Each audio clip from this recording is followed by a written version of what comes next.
Heyo everybody, Haku here with my review for Tower of God Chapter 452 or Season 3, Episode 35. I had a lot of fun with this one. I thought it was pretty good. There's a lot of really cool stuff in this one to discuss. I think this was kind of like more of a transitional chapter. I hesitate to call anything that ahead of time, but it was kind of a transitional chapter. But even as far as transitional chapters go, there's definitely some important stuff to talk about when it comes to the future of at least this arc, if not the future of the story in general. So there is still stuff to discuss. And at the end, after this, I'm probably gonna do a discussion and talk a little bit about plans for the future for things like more lore videos or favorite character videos and stuff. But I want to actually do the review for this first, then I'll talk about all of that stuff coming in the future. So yeah, for this one, what I mean by calling it a transitional chapter is it's just one of those that you have to have in stories that are this kind of length, where it's just sort of like the main plot of things isn't really happening in this chapter. It's more just this chapter is set up to tell us how the main character, Bomb in this case, is going to get here. This chapter is set up to tell us how the conflict between Yama and Jisracha might go. So it's to set things up and to take us from where we were in the story with finishing up last time around, finishing up the Deng Deng and Louis stuff, to taking us to what's going to come next immediately in the story. So like stories like One Piece, because of the way One Piece is written, they have like constant transitional chapters. And even as far as transitional chapters, even comparing this to a One Piece transitional chapter, this would have, because of the length that CU puts into the chapters, a lot more content in this chapter. So yeah, even like it's the second part of this arc is something I had been looking forward to. The beginning of the Yama and Yusracha confrontation, we got that. That was delivered, but that was only like the last 30% of the chapter. And the first 60-70% of the chapter, with all these other characters and what's still going on in the cage, I liked that even more. That was something that I really enjoyed being able to read. But to go through it part by part, we have Paul, Tull, Ruelmon, Evankel, Karaka, even all these different characters holding off the roots, but they notice that the Ancient isn't actually attacking them, it's grabbing onto the cage. So of course, Kelhelm's plan, which would seem obvious upon seeing that, is just teleport the whole damn cage. I like from here that we learn a bit about what the Ancient's power actually is really, or what the Ancient's power at least means to Kelhelm. The Ancient's power is to amplify and transmit Evankel's own power to anything that the roots touch. So the arrows, the teleportation, all of that is Kelhelm's ability, but the roots allow him to amplify it to a level that, to, I guess, teleport things as big as the cage, things he wouldn't be able to on his own. And it also just gives him that extra sort of range and utility of being able to use it on whatever the roots touch. In addition to that, I think the directing of it into all these different places, the way that the Red Witch comes into play, is that her power we saw back when she was fighting was to alter the currents and the direction of Shinsu flow.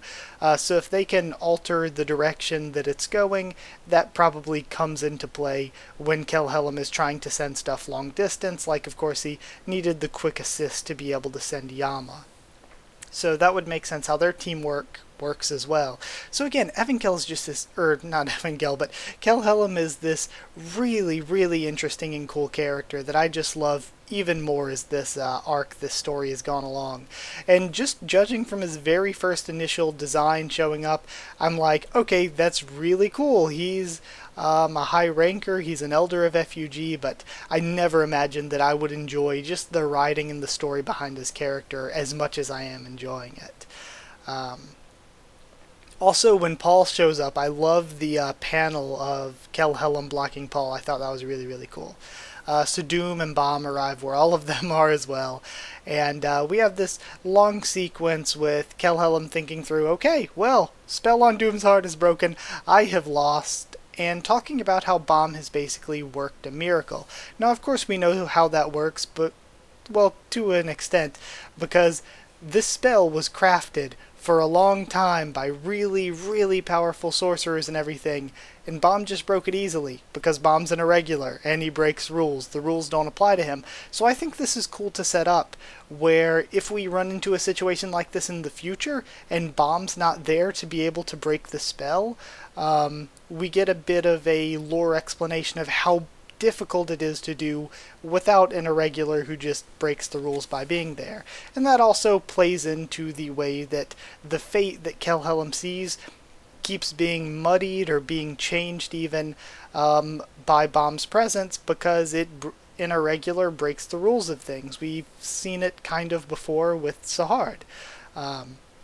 So again, I like that. It's just the simple fact that irregulars break the rules, so when we have situations that are based on rules, Bomb's going to be able to handle it well. Like when he broke the question mark curse, somebody recently brought up, and I was like, oh yeah, that is totally true. Bomb has broken curses or been unaffected by curses before because of the question mark curse that Levy had.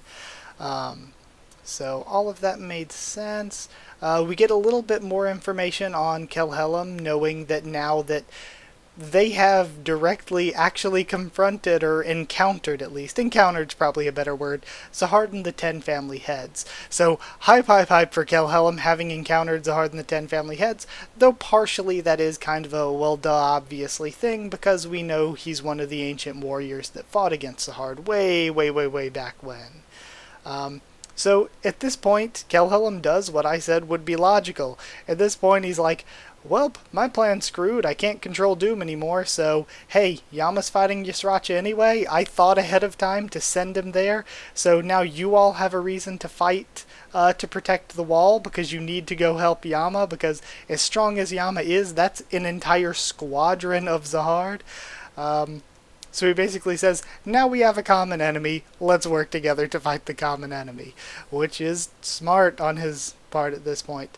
Also, he has information that Calavan is being sent to another one of the walls, because of course the way I see the wall is, even if Sahard were to say, okay, this is a territory I'm not encroaching on, there are different floors to the tower, so there are probably different walls at different places, different floors that are part of this area that Sahard promised not to go to, so there are probably different parts of the wall, which is basically something we saw in the past, because it looked totally different, the place where Calavan was to the place where Yama was. So Bomb now has a potential way to locate where Calavan is, but Bomb wants to talk it over a bit before deciding what he's going to do. Now, I think Calavan should be saved until, I mean, it doesn't have to be much later in the story, but I do think it should definitely be a few more arcs for sure. I just think rushing straight back into the Calavan stuff when, honestly, it hasn't even been that long since we left the Calavan stuff, I think it may be a little bit too soon to jump back into already. Also, I just feel like Bomb is an irregular, but I feel like he needs more time. Like, Calavan is one of the strongest, period. Bomb is strong, but I feel like he needs a lot more time, like a good few more arcs at least, before we should be getting back into the Calavan stuff.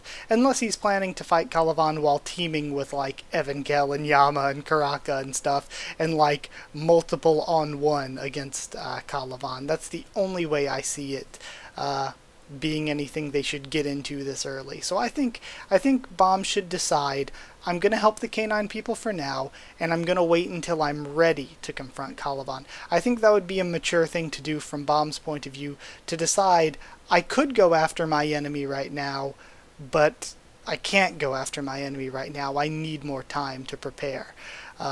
So I think that would be a good decision for Bomb. Character-wise, of course. So then we get into the Ysracha and the Yama stuff. So Sriracha pretty much says that he has no personal reason himself to be attacking the wall or anything. He just follows orders. He's just here because Sahard wants to attack the wall. He doesn't ask questions. He doesn't know why Sahard wants the wall, but he's going to take it / destroy it for him. So that's pretty much the reason he's attacking.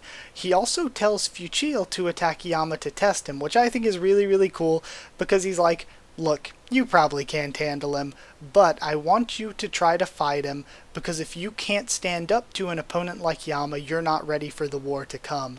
So I like that Fuchil, we know, is also from the Lopobia family, a relative.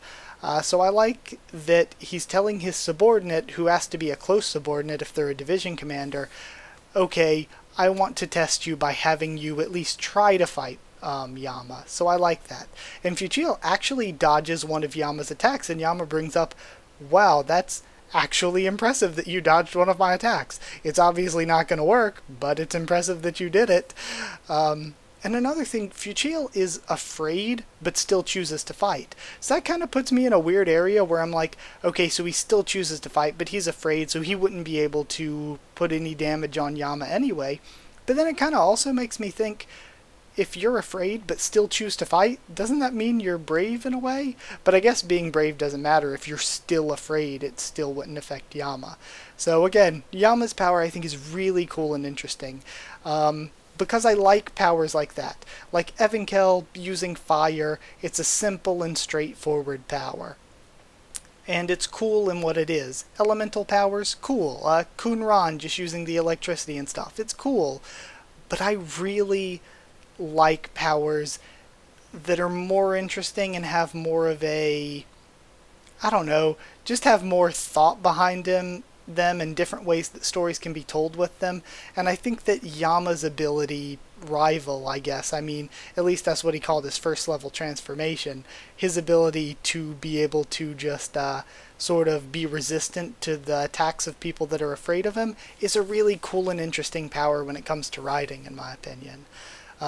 So I do really like that. So yeah, Fuchil getting actually a bit of respect, just like Yama noticing them last chapter when Yama was like, they're actually really strong, but they're still a baby. So again, I think it's cool that seeing a division commander get a bit of respect, because it keeps Zahard's army looking strong, it keeps Bomb's side of things with his allies and FUG looking strong, and I think that's the best case scenario, is when FUG looks super powerful, Zahard's army looks super powerful, so that we as readers are like, well, honestly, I don't know who would win, because they're both so incredibly powerful. And right now, FUG definitely seems like the underdog in this situation, because we know there are at least 5 squadrons. The squadrons are all this crazy powerful, but FUG does have some pretty heavy hitters and cool characters too. So I just really like how both sides are being kept pretty strong right now. It was like when what's-her-face, when Ari Bright Sharon was able to fight against Evenkel. Now, of course, we could clearly see that Evenkel was stronger, but Ari Bright Sharon wasn't totally outmatched, especially if they had assistance from other members of the division. So I do think that it's cool seeing a division commander get this kind of attention. And if we're putting in this kind of attention early on, I'd like to see Fuchil maybe developed further throughout the series as just one of those side characters. But Yasuracha interrupts the fight because, of course, Yama's about to just win pretty easily, and controls Yama. And they call it a control skill, so I don't know if this is necessarily related to Yama being a canine person, or if it's Yasuracha's power on his own. Like, there's 2 different possibilities. The canine people could be related to, or could come from, the feline people, or the Lopobia in some way, whether it's blood fusion or whatever. And because of that, just like Doom can control the canine people, a feline person with the same sort of power can also control the canine people. It could be that, or it could be that Yasuracha's own personal power is that they can control people like that, and because of blood fusion or whatever, Doom ended up with a power similar to Yasuracha's. So I kind of like that second idea more, that they aren't necessarily as directly related, and it's not because Yama's a canine person specifically.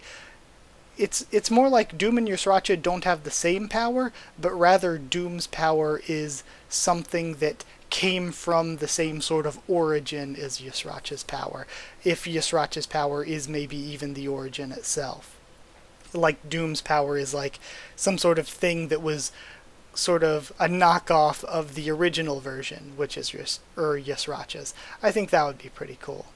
Another thing I put here in my notes really quick, though, is Zahard explained before, actually, because I reread it recently, when he interrupted things back when Data Zahard was fighting Bomb.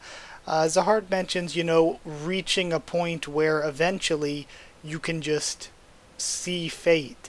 And again, that has something to do, I would say, with reading the Shinsu. Once you have lived thousands and thousands of years, and you're so powerful at using Shinsu that you can read what's going to happen in it, it probably basically is like seeing fate. So when we have another character that's just that powerful and that old, like Kelhelm again probably sees fate in a similar way to what Zahard does. So I think that's really, really cool. Just something I reread recently because I was rereading the end of that arc. It's so good. And I was rereading the end of Dollar Show too. Dollar Show is just the best arc. I've got to make an arc video soon, but again, I'll talk about that more later on. Let me finish off this review first. So in the blog, there is some mostly like power level related information that we were getting into with CU, but CU says that Evankel plus full transformation Yama, so I guess that means, I don't know if that means them individually or them together. I would say them individually is fair enough, but he says that Evankel and the full transformation Yama aren't necessarily weaker than Kelhelm when it comes to just raw power. So just raw power, Evankel is not really weaker than Kelhelm, or full transformation Yama isn't really weaker than Kelhelm, but Kelhelm can see fate, and also has a lot more experience than either of them, which is cool to say, again, continually hyping up Kelhelm. But I actually like that, saying that the reason Kelhelm seemed to be just mopping the floor with everybody like it was nothing during this arc isn't necessarily that they're so much weaker, it's just that Kelhelm is so much more experienced than either of them. Even if they have the same levels of raw power, Kelhelm's just big boy, big brain, smart man. So, yeah, I really, really like Kelhelm. Another thing he mentions with, again, strength levels and stuff, he says that Fuchil isn't weak. Fuchil's a division commander, which means that among rankers, they would be a star. So, again, among rankers, they're like the starring role. They're probably a really strong high ranker. And, yeah, they were just saying that Fuchil is really, really strong, so the outcome of this isn't to make Fuchil look weak, but rather it ended up the way it ended up because Yama is just so damn strong. So yeah, that's it for the blog. Some general thoughts here at the end. I've said it a bunch, but I really love Kelhelm's character. I love Yama's as well. The two of them have really been carrying the arc for me, and ever since Yama woke up and we started getting more deep into his character, I really have enjoyed this arc a lot. It's been one of those things where even when not everything is perfect about it writing-wise, I've definitely enjoyed reading it a ton, which is very important to me. I would take something that's okay in terms of writing, but really, really, really fun to read. I would take that over something that, like, well, technically the writing is very good, but it's boring as hell to get through. So yeah, I would much rather have something that is fun to read week to week. Another thing I had put in my notes, but I already kind of talked about it earlier, is I really hope the Calavan issue is just saved for a little bit later. Just give us a few more arcs first. Like, it doesn't have to be like Endgame necessarily, though Calavan being close to Endgame would be nice, but it doesn't even have to be close to Endgame. I say just at least a few more arcs. It shouldn't be too soon. It doesn't have to be forever from now, but it doesn't need to be too soon either. Also, I like that Fuchil got a little bit of respect in this chapter. I'd give it 8 ancient roots out of 10. So yeah, I really enjoyed it. And this review's running a bit long, so I'm gonna go ahead and end 8 out of 10. I really liked it. But before I do, I did want to say what I was thinking is most of the rest of 2019, I have so many things that I haven't finished, or so many series that I'm behind on that people have been asking me about, that I really want to spend the rest of this year not only focusing on the week to week as best I can, like I said, these long reviews, these long reactions, doing the best I can to just really do the best Tower of God and other series weekly content I can, but also catching up on those things that I'm behind on. But once 2020 starts, I really want to start doing videos again, like lore videos, like the explained videos I did way back when, or just discussions like my favorite characters, or I think this certain thing is really good, or a review of a certain arc if I want to do that. Like a review of like an older arc, like before I started doing YouTube, that I could go back on and just talk on this arc because I really liked it. Something like that for some of my favorite ones, like the Untrustworthy Room or something would be great. Or a favorite arcs video. That's something that I've really wanted to do for Tower of God, and I was planning to do all those when we first got that hiatus, because I was like, yes, a hiatus. I'm gonna have time to focus on these kinds of videos, and then the hiatus was like really short, and I was like, okay, maybe not. So I think next year, starting in 2020, I'm going to start doing videos like that again. And again, those are videos that, when I look back, they had some of my most views, some of the most people asking me when I was going to do more of those videos. Which is something where I always felt kind of bad, because I'd have so many people like, hey, when are you going to do videos like these again? I want you to do videos like these again. But I was always at a place where I was like, I've already done this topic, I've already done that topic. But what's changed is I made most of those videos, like the first thing I did when I started doing YouTube, I made those videos. They were like my first things ever, pretty much, that I made. So that was like way back in 2016. So once we get into next year, it's like, if I do a favorite characters video, it's been like 4 years basically. So when I do a favorite characters video, my opinions on a lot of things will have changed, so it'll be like a completely new look at things. Same with the lore videos. We've learned so many new things that change up what we knew from the past, or that add on to what we know from the past. But also, in addition to that, in addition to adding that new stuff, we've learned more and more about how the blog posts are good for some information, but they're definitely not totally 100% trustworthy about what will happen in the actual series. And that's something I've said from the beginning, is that basically treat the blog posts as if they are a rumor and not as if they are a confirmed fact. But there's still a lot of cool information we can draw from them, even if we can't say concretely, okay, this is 100% true. But yeah, that's just something I'm going to be looking into, and it's going to be a situation where I'm like, how do I describe this? Where I'm like, gonna try every week or every other week to do some kind of video like that. It might not always be on Tower of God though, like a favorite characters video, or some kind of stream, or reviewing something new and different. I'm just gonna try every week or every other week starting next year to do some kind of video like that. And there are a lot of ones I want to do related to Tower of God.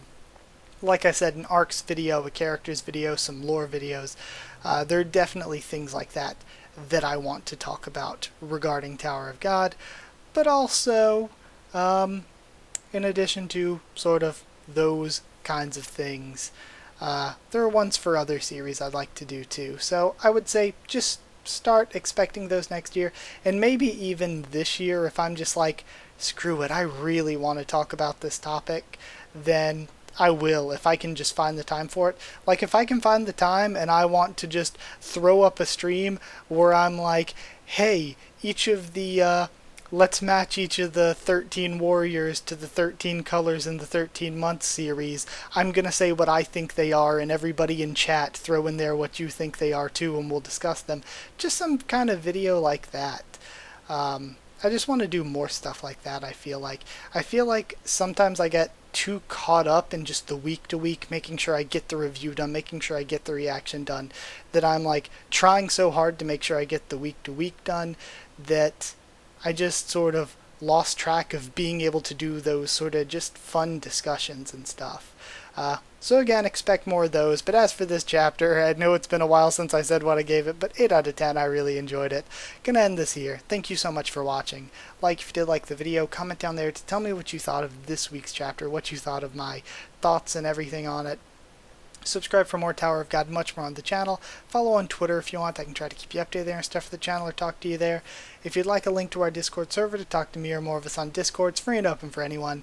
And lastly, if you want to